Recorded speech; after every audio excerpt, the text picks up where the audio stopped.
I'm here with Brian Kalk. He is a public service commissioner, one of our three public service commissioners, and also a candidate for the U.S. House seeking the nomination at the NDGOP convention. Brian, thanks for your time. Hey, Rob, thanks for having me on. I always appreciate the time. Yeah, happy to have you on. Let's talk a little bit about your campaign. Obviously, you're one of a big field of Republican candidates. We've got 5 who are going to be competing at the convention, and of course, Kevin Cramer has decided to seek the nomination on the primary ballot instead of at the convention. How does it feel when you first got into this race? Did you expect to be up against so many other Republicans?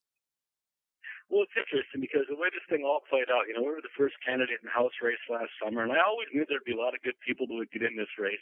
And so, my viewpoint has always been we'll stick in our plan, stick in our message, and, the more people that get involved in it, I think the better it is. And Kevin's decision to go right to June, I don't think that really changes our plans at all. He's a friend of mine and a colleague in the PSC, and, like I've always said, we'll let the voters decide at the convention, and then hopefully win the convention, and we'll see how June plays out. But I'm actually excited because we ran in 2008 statewide, and I will tell you that every district convention we've been at, there's been a lot of people there. So it's good for the GOP right now. What's going on?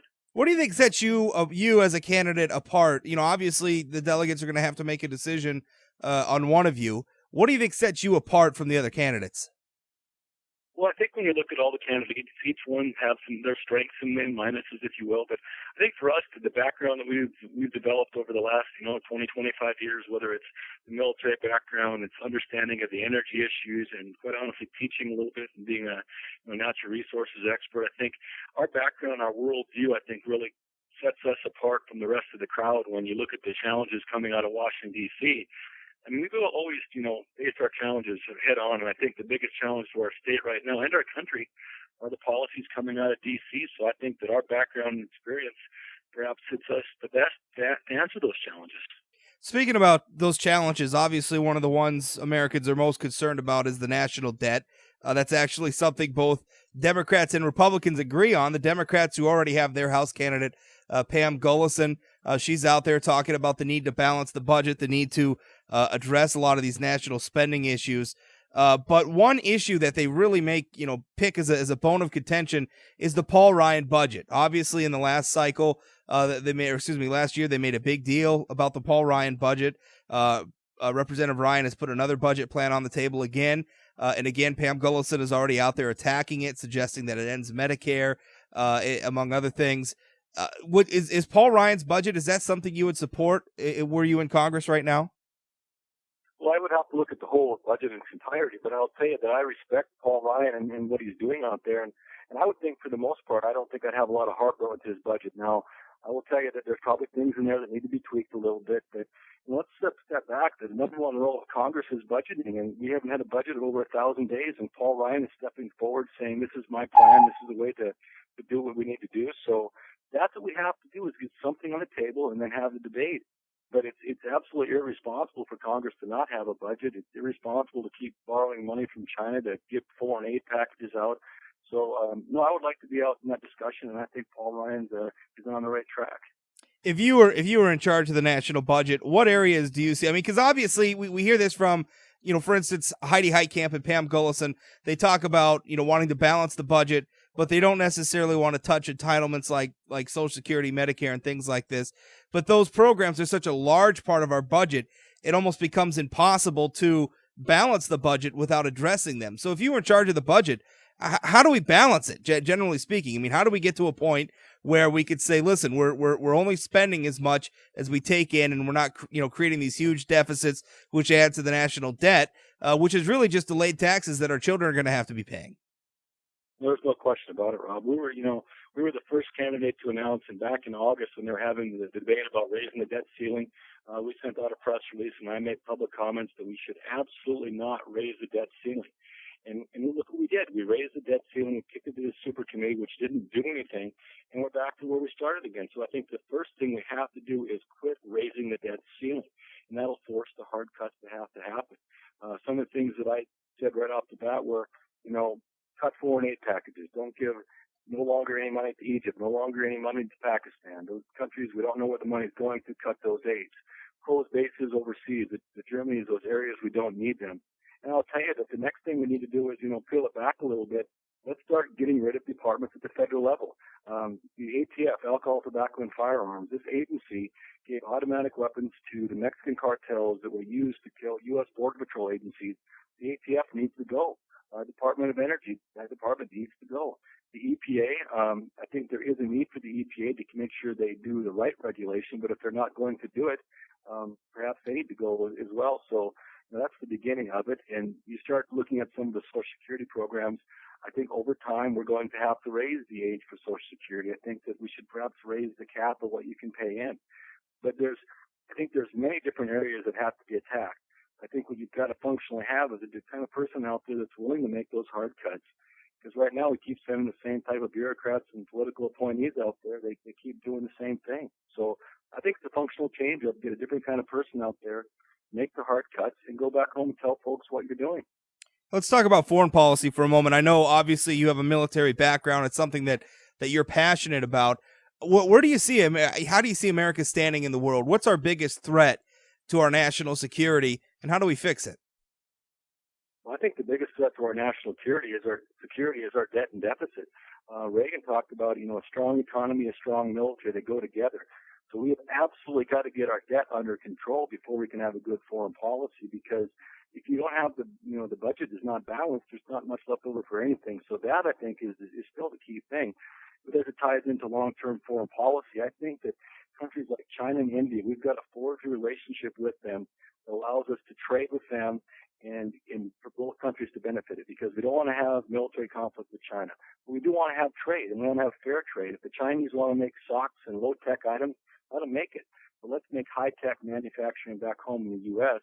and develop trade relationships with these countries that will be good for both economies, and quite honestly will be good because if you're, there's an old saying, if you're trading, you're not invading. So you set apart those trade relationships. You also then have military partners with these countries. In the areas like the Middle East, which have been fighting since before Christ was born, I think you're always going to have problems there.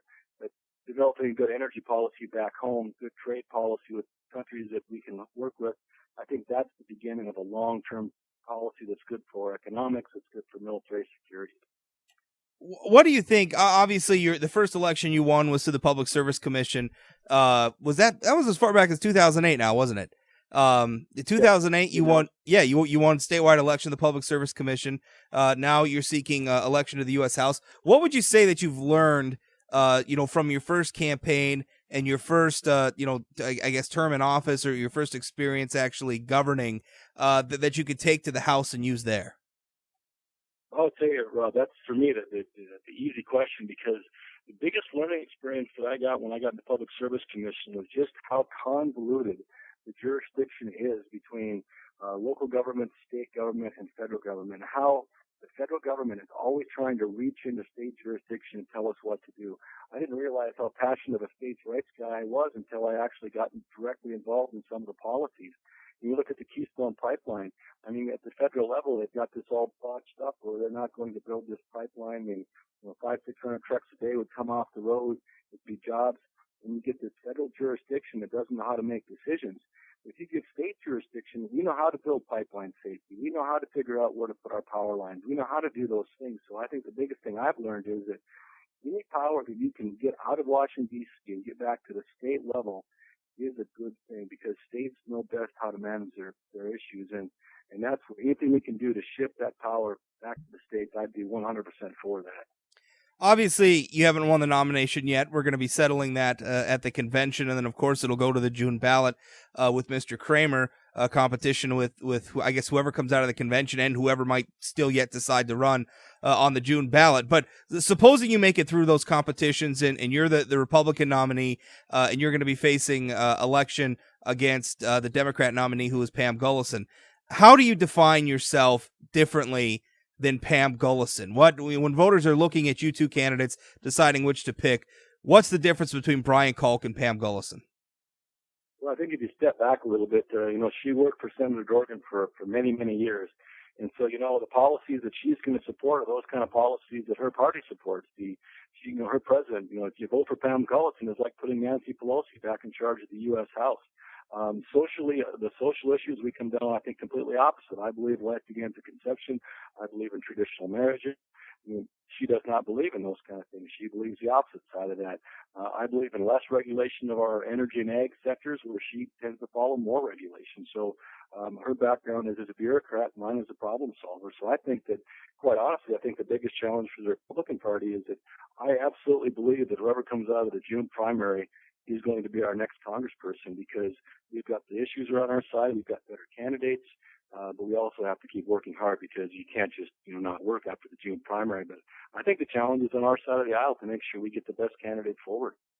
Obviously, Obamacare is going to play a big issue in the election.